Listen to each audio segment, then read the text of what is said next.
Bem, meus caros, né? Bom dia. Vamos ter mais uma aula de bracterapia. Hoje, nossa aula de bracterapia ela é voltada para falar das fontes que nós utilizamos e do tipo de carregamento que utilizamos para essas fontes serem devidamente posicionadas na região do tumor, no seu interstício ou na sua superfície, no seu entorno. Tá? Vamos descrever algumas características desse material radioativo e vamos falar de características que têm muita relação em relação à taxa de dose na equipe interdisciplinar que atua com bracterapia. Ok? Vamos lá então. Bem, meus caros, aqui um segundo slide que vai passar a ter toda a nossa videoaula, em que eu descrevo, dou o nome da nossa aula para ficar bem definido, para que não gere dúvidas, e algumas informações que agora sempre constarão do início das nossas videoaulas, desde que agora nossas aulas estão no canal YouTube que eu criei. O número de vídeos começou a ficar expressivo, então a gente precisou de um espaço. Então eu criei um canal no YouTube para abrigar essas videoaulas. Elas vão estar todas disponíveis aqui neste endereço. E um novo e-mail para eu receber dados, informações pertinentes à observação de vocês em relação às videoaulas. O resto das informações continuam, como aqui no site, onde eu mantenho vários arquivos sobre vários assuntos que eu venho falando na área de radiologia, principalmente, para que sejam pesquisados, acessados, conforme sejam do interesse de vocês. Vamos lá. Bem, cara, agora dando sequência ao nosso estudo de bracterapia, vamos falar das fontes radioativas. Lembrar de alguns conceitos, algumas características que precisam existir para que esse material radioativo seja utilizado na técnica de bracterapia. Esse material radioativo tem que emitir radiação suficiente, em quantidade suficiente, para penetrar no volume a ser tratado, produzindo uma distribuição mais homogênea possível. É bom lembrar a nossa videoaula passada, em que nós falamos que essa era a principal desvantagem que apresentava pela bracterapia, a questão da homogeneidade. A fonte é colocada dentro do tumor, nas proximidades do tumor, possibilitando altas taxas de dose. Mas também essa fonte emite radiação de uma forma radial em todas as direções e sentidos. E isso contribui para uma não uniformidade. Então, tudo que se pode fazer para tornar essa distribuição de dose o mais homogênea possível tem que ser idealizada, pensada, para que esses tumores recebam as doses necessárias para que o tratamento dê sequência. Uma outra coisa que tem que ser pensado e falado é que elas são encapsuladas, essas fontes são seladas, não há contaminação de material radioativo de jeito nenhum no paciente. Essas fontes são seladas, e elas conseguem, estamos trabalhando com a radiação gama, então essa radiação gama atravessa esse material e vai produzir a irradiação necessária ao tratamento do tumor. Essas fontes elas possuem atividade específica alta. O que é uma atividade específica? Atividade específica é a atividade que a fonte possui em função da quantidade de massa desse material radioativo. Atividade por grama. Lembrando o conceito de atividade que a gente falou em grandeza em outras aulas. A atividade de uma fonte está ligada ao seu processo de decaimento, ao seu processo de liberar radiação buscando a estabilidade. Desintegrações por segundo. E quando a gente fala em atividade específica, eu falo nesse conceito de atividade em função à massa que eu tenho desse material. Qual é a atividade por grama que esse material radioativo apresenta? E as fontes utilizadas em bracterapia têm atividade específica alta, elevada, para que se possa usar quantidades pequenas de material radioativo para se produzir o efeito desejado. Um outro conceito associado a material radioativo que tem que ser bem claro é a questão da meia-vida. Né? A meia-vida ela deve ser grande o suficiente para que essa fonte possa ser utilizada e, no caso de técnicas, né, que não sejam implantes temporários, né, reutilizadas em processos sucessivos. Meia-vida, lembrando para quem esqueceu, é o tempo em que a quantidade de material radioativo presente naquela fonte reduz à metade. Conforme essas meia-vidas sucessivas passam, a quantidade de material radioativo, a presença de material radioativo ali, a capacidade de emitir radiação vai reduzindo. Passado um período de meia-vida, é reduzido à metade e assim sucessivamente. Ok? Esse conceito de meia-vida não pode ser esquecido, tem que ser sempre lembrado. Caros, aqui neste quadro a gente apresenta para vocês 5 fontes, né? 5 radionuclídeos que são utilizados em bracterapia e algumas características que têm que ser observadas neles e ter conhecimento deles, né? Aqui nós temos uma fonte de cobalto, uma fonte de césio, irídio 192, iodo 125 e ouro 198, né? Aqui nós temos a energia máxima cada uma dessas fontes emite. Lembrando que o conceito de energia máxima para radiação gama é diferente de raio-x. Raio-x nós temos um espectro contínuo de energia. Então, quando a gente fala em energia máxima, a gente tem a maior energia presente no meu feixe de raio-x e eu tenho fótons ali presentes desde energias muito baixas até essa energia mais elevada distribuída de forma contínua. Em fonte emissora de radiação gama, não é assim, porque fontes de gama são fontes que emitem energias discretas. Um material radioativo pode emitir até mais de uma energia gama, mas ela será discreta.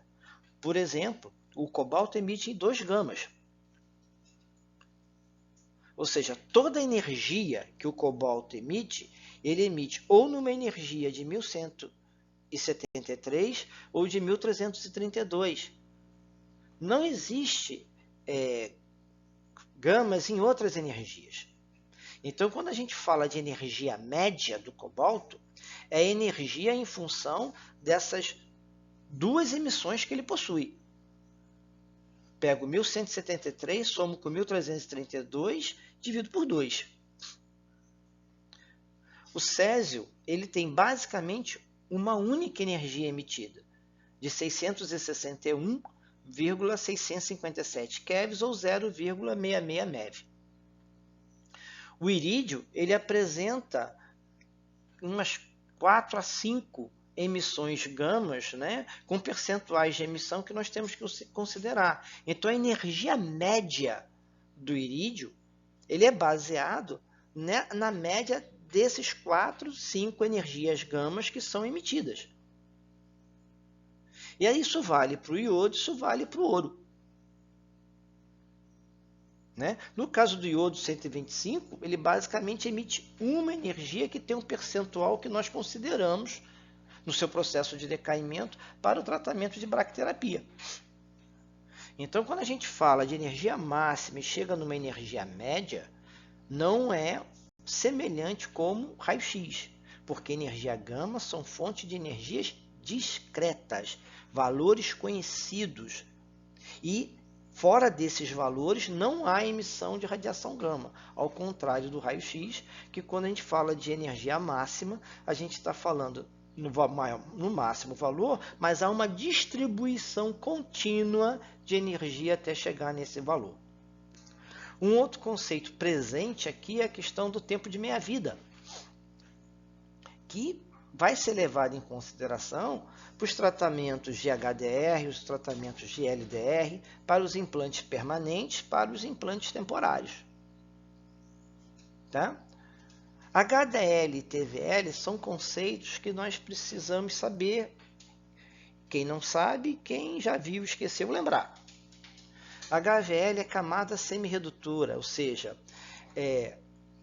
o caminho ou o percorrido dentro de uma matéria qualquer, um tecido, por exemplo, né?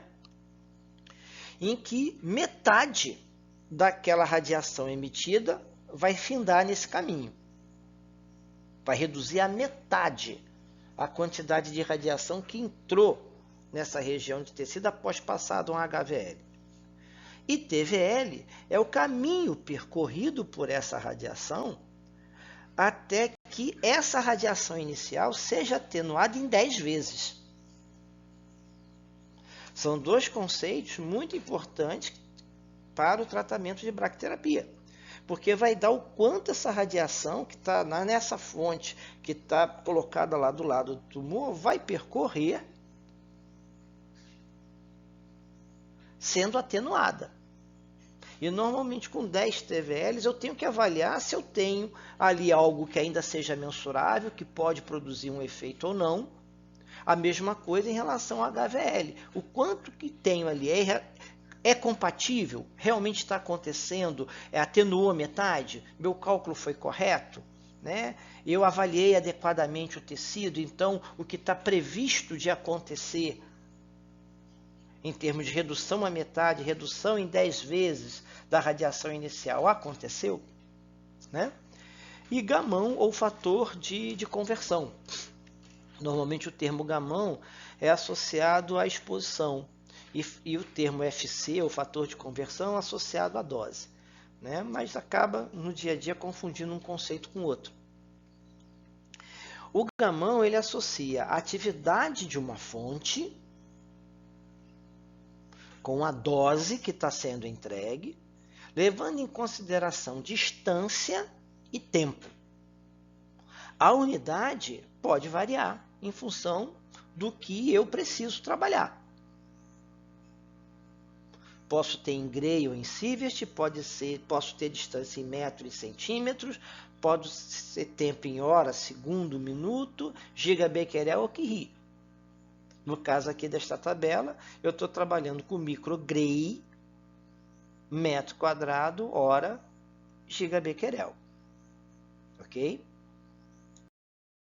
Aqui apresentando, né, em relação às fontes que nós vimos no slide anterior, as aplicações que são possíveis em função dessas fontes.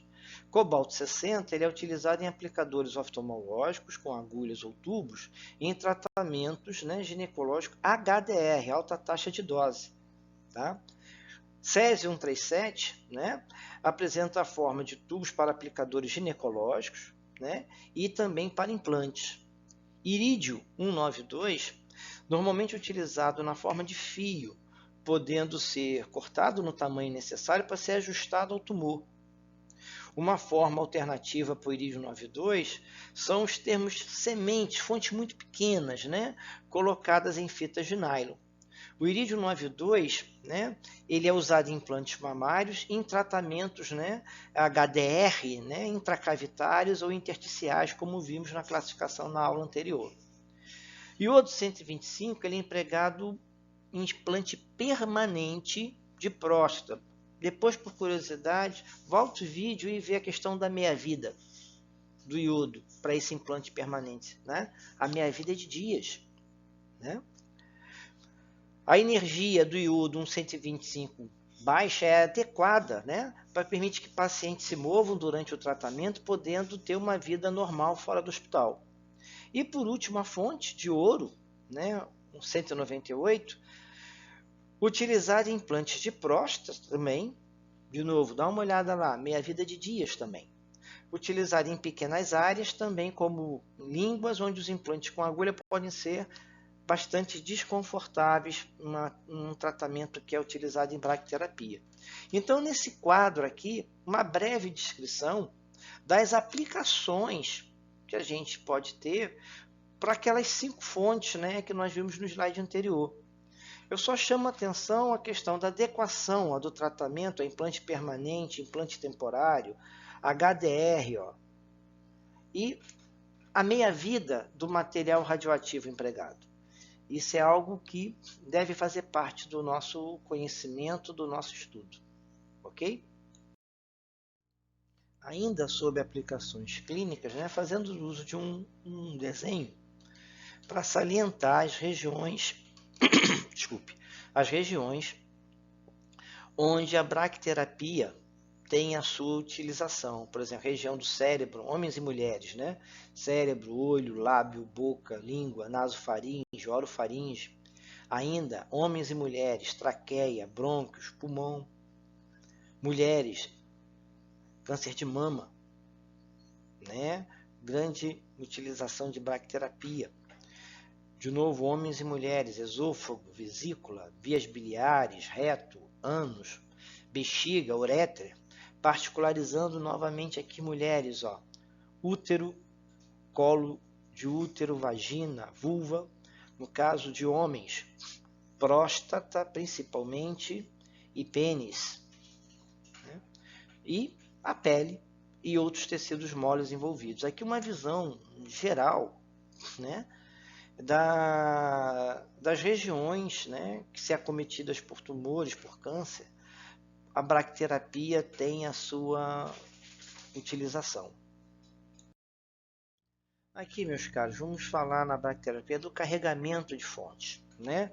Como essa fonte ela é colocada no paciente e o impacto disso em proteção radiológica. Material radioativo emite radiação permanentemente, saiu da blindagem, está emitindo radiação. E isso implica em dose na equipe, né, que trabalha, na equipe multidisciplinar que está trabalhando em bracterapia. Diferente da teleterapia, que eu vou lá, posiciono o paciente, fonte recolhida, né, marco as posições, fixo o paciente, fixo a região do tumor, saio da sala, fecho a blindagem e aplico o feixe. Dependendo do carregamento da fonte, no ato dessa fonte sair da sua blindagem, ela está dando dose na equipe. E isso tem que ser analisado, porque maior ou menor dose depende do tipo de carregamento que é praticado. Nós temos basicamente três, que é o carregamento manual e o carregamento por afterload, que tem uma subdivisão em manual e automático, que nós vamos ver no próximo slide. Aqui, meus caros, uma descrição dos três tipos de carregamento. No carregamento manual, consiste em inserir manualmente as fontes radioativas na área de tratamento. Consequentemente, é a técnica que produz mais dose na equipe multidisciplinar que está no seu entorno. E nos serviços que ainda praticam esse tipo de bracterapia, um cuidado grande e bastante expressivo deve ser destinado no controle de doses da equipe que trabalha com essa técnica de bracterapia, né? Essa dose mais elevada no carregamento manual é o principal fator que levou à sua substituição, com o passar do tempo, né, para as técnicas de pós-carregamento, né? Nas técnicas de pós-carregamento, nós posicionamos, né, os condutores, nós posicionamos os aplicadores para só depois levarmos a fonte, né? E esse procedimento de levar a fonte pode ser totalmente automatizado ou não, né? Pode, neste caso, totalmente automatizado, são aqueles que permitem o carregamento automático dos aplicadores, sem a necessidade de pessoal estar presente na sala de tratamento. Após o posicionamento dos aplicadores, as fontes são conduzidas até lá.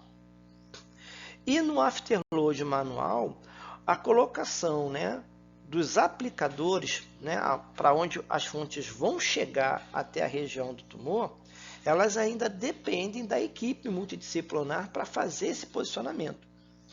Porém, o carregamento da fonte, tanto numa quanto em outra, é automático, diferente da técnica manual, que todo o processo, colocação dos aplicadores, levar as fontes, tudo manual, que acarreta em muito mais dose para a equipe, né? a técnica, que se deseja praticar em todo tratamento de bracterapia é o de pós-carregamento automático, afterloading automático, onde aplicadores e fonte são conduzidos de forma automática. Mas nós temos essas duas técnicas sendo praticadas nos serviços de bracterapia. Esta aqui em desuso, descontinuado, abandonado, né? Para que, em função da taxa de dose que é praticado nas equipes multidisciplinar que trabalham com a radioterapia. E aqui uma imagem, né, de um sistema de posicionamento automático de fonte, né, um sistema de afterload, pós-carregamento, utilizado em bracterapia, que você tem aqui onde você tem os aplicadores, por onde os aplicadores, né, sairão para serem posicionados, onde a gente guarda todas as fontes, possui blindagem para que esse equipamento não dê dose ou dê dose ocupacional no seu entorno, né? Dose ocupacional, IOE, indivíduo ocupacionalmente exposto. Tem um mecanismo de transporte à fonte da blindagem para o aplicador, conectando ele diretamente ou através de um tubo de transferência, né? Sistema que mantém cada fonte em sua posição no interior do aplicador para ser utilizado pela técnica de bracterapia, e os sistemas, os mecanismos, melhor dizendo, de segurança, que permite que essa fonte retorne à posição de segurança em caso de uma emergência, em caso de uma interrupção do que seja necessário ao tratamento por qualquer motivo. Ok, meus caros? E com isso, né, nós vamos terminando nossa aula de bracterapia e os aspectos de carregamento e as características do material radioativo, né, que a gente tinha que abordar dentro do nosso assunto, né? Na próxima aula a gente segue dando sequência ao nosso estudo de radioterapia. Tá legal? Até lá!